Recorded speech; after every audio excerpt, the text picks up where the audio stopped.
Hey guys, so my figure is Daniel. I really love the person and the character of Daniel.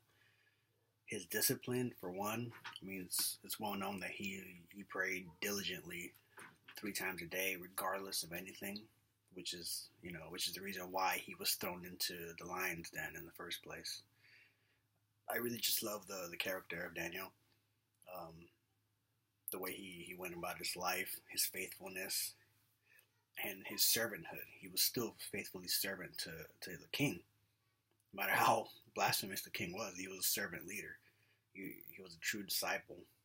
And my 3 points, actually, the first place where he's mentioned is in Daniel 1:6, where they mention the descendants of Judah, and he's the first name that pops up.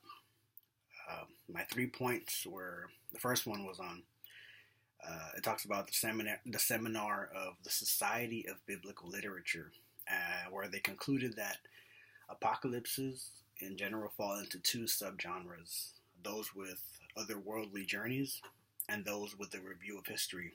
And it just so happens that in Daniel 10 through 12, it's the only section in the Old Testament that fits both criteria. My second point is actually on what it says. Most scholars have concluded that Darius the Mede is a literary construct, not a historical person. I just found that so fascinating because I never realized it. But so in Daniel 1 through 6, with the narratives, it requires a Median king between Belshazzar and Cyrus the Persian. And so it happens that Darius Mede was created to meet this requirement. And it's so interesting reading the backgrounds and commentaries, because before that it says the writer of Daniel, not knowing the actual course of events, assumed that the Babylonian Empire fell to the Medes before the rise of Persia. So that's why they created Darius the Mede. And then it's kind of confirmed in Daniel 6:28, where it says Daniel prospered during the reign of Darius, that is, the reign of Cyrus the Persian. My third point is actually a quote from the author of the commentary, or actually, yeah, one of the authors. The author says, "When humans image God, they have the right to rule in His name, and it will bring peace and wholeness to His creation.